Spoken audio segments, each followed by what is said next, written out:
የአዴ እናት አዴና ዴቭ እንደሚጋቡ ሰማች። በሰማችበትም ሰዓት እኔ ሞቼ ነው ወይስ እኔ ቆሜ ነው የምታገባው? በአንድ ቤት ሁለት አፍቃሪዎች እንዴት ይሆናሉ? በማለትም የአዴም እናት በጣም ተናዳለች ማለት ነው።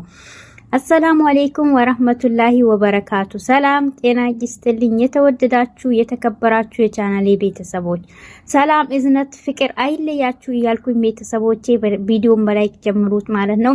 ለቤቴ አዲስ የሆናችሁ ደውል ምልክቱን ማጥቆሩን እንዳረሱ እያልኳችሁ ቤተሰቦቼ እንግዲህ ዛሬ ይዤላችሁ የመጣሁት ሰራተኛው አደይ ክፍል 168 ነው ይዤላችሁ የመጣሁት ማለት ነው።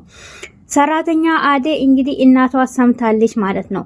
መጀመሪያ የተፈራ የነበረው የአዴ አባት አዴን አይሰጡም በማለትም ሁሉም ፈርቶ ነበር። አሁን ግን ተቃራኒ ሆኖ የአዴ እናት አዴ መቼም ዴፍን አያገባትም በማለትም አማራ ተናግራለች ማለት ነው። ብርሃን እንግዲህ የአዴን አፍቃሪ እሷም አፍቅረው እርፍ ቁጭ ብላለች። ብርሃን ግን ይሄን ማድረጓ በጣም ያናድ ነገር ነው። ሆኖም ግን አዴ ይሄን ነገር በመስማቷ መሰለኝ ወደ ኋላ ለመሸሽም የሞከረችው። ብርሃን ቀን ለሊት እንግዲህ በቀን የጀመረች እንግዲህ ማልቀሷን ቀጥላለች። የብርሃን እናትም በጣም ግራ ተጋብታለች። ግራ በተጋባችበትም ሰዓት ቁጭ ብላ ብርሃን እያለቀሰች ታገኛታለች። ምን ሆነሽ ነው? ለምንድን ነው የምታለቅሺው? ስትላት አጎቴ ነው በማለት ትነግራታለች። ይሄንንም የነገራት የሷ አጎት አዴን ዴቭ እንደሚያገባት ነው።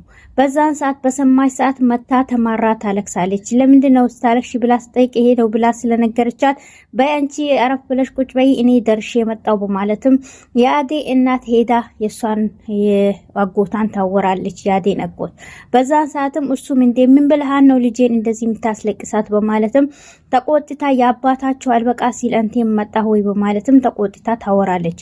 እንዴ ቆይ ግን እኔ ምን ብያት ነው? ምንም ያልኳት ነገር የለም። እንደውም በተቃራኒ እህትሽ ታገባለች በማለት ስነግራት ደስ ሊላትና ልትደሰት ሲገባት በተቃራኒ እንዴት ልታለቅስ ትችላለች በማለትም ይነግራታል። እንዴ ይሄ ነገር ወዴት እያመራ ነው? እኔ ሳልሰማ ሁላችሁም ሰምታችሁ የአዴ ነገር እውነት ነው ማለት ነው በማለትም የአዴም እናት ታወራል።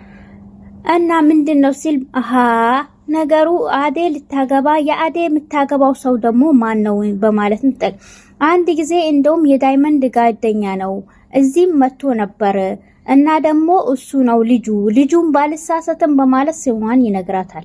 እንዴ በማለት የአዴ እናት እንግዲህ በጣም ትናደዳለች።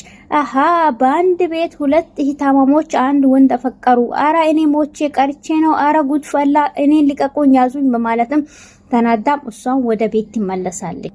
ሄለንና አበባ ያሉበት ሁኔታ በጣም ያሳዝናል። ይሄም ሊደረግ የቻለው ቤዛና ወንድሟ ቤታቸውን የበጠበጡ ነው።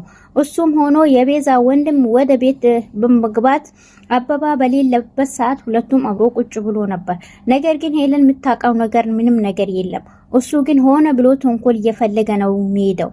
እሱም ሆነ ብሎ ሊያጣላት ከሷ ጋር ለማቆራረጥ ነው ይሄን ነገር የሚሰራው። ቤዛና እሷ ሁለቱም ተመካክሮ ወንድሟ ተመካክሮ ነው ያሉበት። ነገር ግን አብሮ ቁጭ ባሉበትም አበባ ይመጣል። አበባ የመጣ የገባ እንዴ ምንድነው እኔ በሌለሁበት ሰዓት መጣው በማለትም በጣም ተናዶ ያወራዋል። እና አሁን ይሄ ተመጣጭ አነሰን አሁን ደግሞ አንተ መተህ ተጨመርከ ወይ በማለትም በጣም ተናዶ ያወራል።